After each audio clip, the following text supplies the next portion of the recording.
We finished on time. We thought we'd be here at least 6, but glad it went so well today. First, I just want to say very briefly, of course, today was a solid day for all citizens. The fact that we have finally completed the reapportionment process. I don't like to use the term record time because this is not a race, but just the fact we finished this early and I'll be heading off to the Attorney General and then, of course, checked by the Florida Supreme Court and elsewhere, I think is a real accomplishment. Once again, bipartisan support in the Senate on our 2 reapportionment bills, and I think given the debate we've had throughout the beginning of session and prior, it really showed today that Senator Gaetz really worked hard to bring people together. But when people were making certain insinuations, he clearly made sure people know that those were not all the facts, or if facts at all. So I thought it was a very good day. Being finished with reapportionment this early, again, is, I think, a burden off all of us as we can now focus on the budget and make sure that we get to what most people are talking about in Florida. I doubt many people are really having long discussions at the dinner table about reapportionment. That's a very political issue for a lot of people. They're worried about what the state of Florida can do to help create jobs and opportunities. I'm sure that will be the focal point. Beyond that, let me have Senator Gaetz make some comments, and then from there we'll be happy to respond. And I know Senator Alexander will be here talking about the budget as well. So, Senator Gaetz. Thank you, Mr. President. I just wanted to say that the cooperation between the House and the Senate on redistricting has been nothing short of miraculous.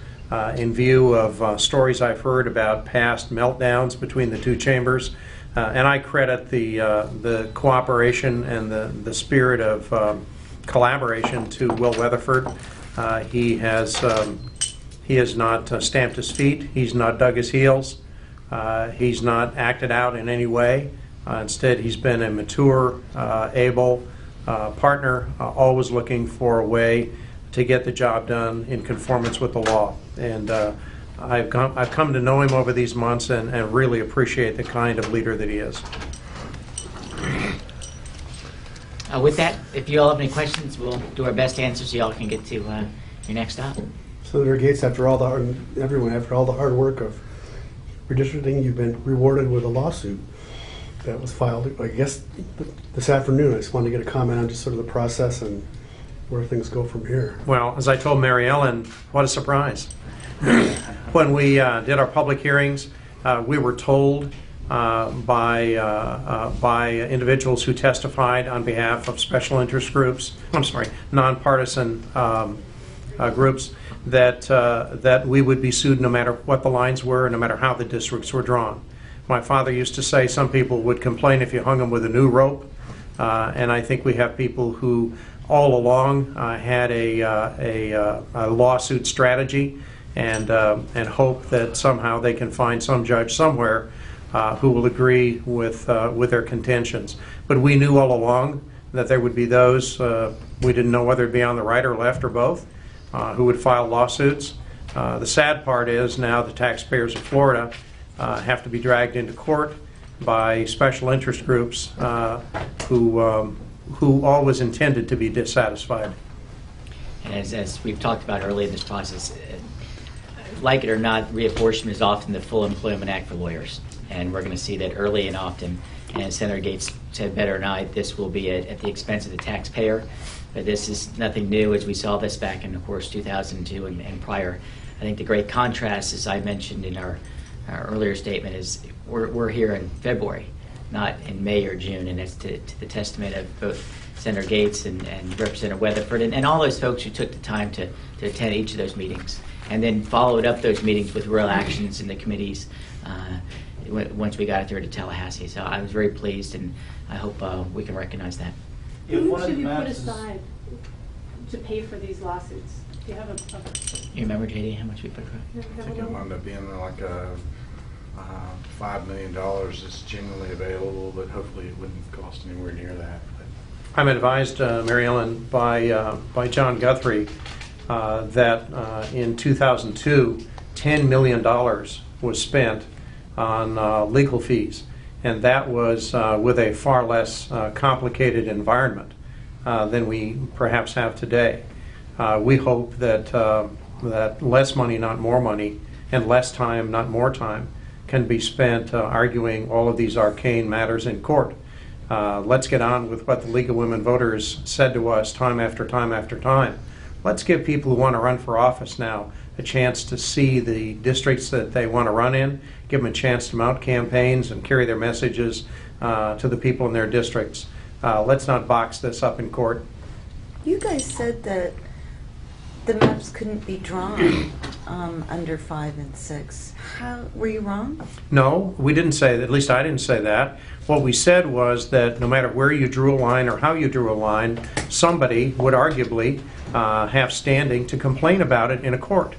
And you saw that in the arguments made on the floor today, and you'll see that in the court filings, which I haven't read, but which I could probably predict, the court filings of today. It's extraordinarily difficult to do this, but I think we found our way through the swampland. But of course, there's the arguable position that anybody would have that the moment you draw a line, somebody could say you favored or disfavored somebody. And I think that was the intent.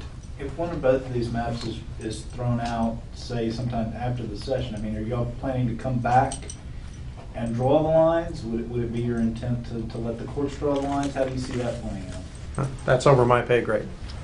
Well, I think we all hope that these are the lines. And given the transparent nature of it all in the sunshine, in stark contrast to what has happened in so many other major states, I think most obviously Illinois, you think that the courts should show a lot of respect for the good work done. Should the courts come in and have some minor adjustments, we'd, I'm sure, quickly go into session so we can meet, as Senator Gates said. We want to, one of our other goals was to make these lines as early as possible, so if a person chooses to run for office, they know where they're running. And I think that's showing a lot of respect for the voters, and is also showing a lot of persons who'd want to put their name on the ballot, be the best way to put it. And I think it's a real testament.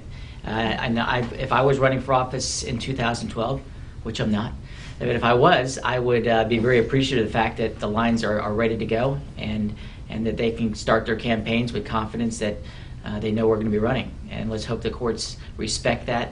And if there are some minor adjustments, we need to come here quickly so that those people who are seeking office can make the proper adjustments.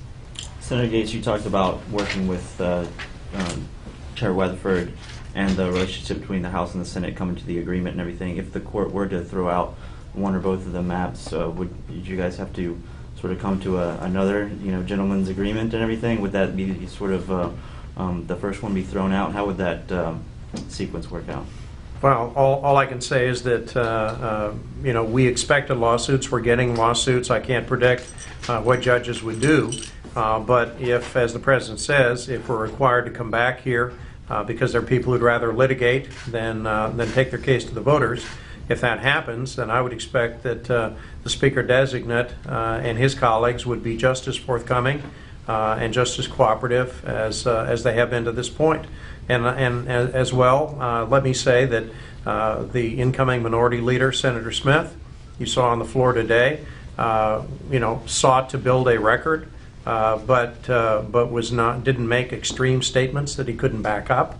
And I would expect that in the spirit of lively debate, we would see a desire on his part to come to a result, so that, as the President says, candidates can run and voters can vote. Would tweaks be made by meeting of the chairman, or would the full committees come together again? How would that process That'd be up work? to the President and the Speaker.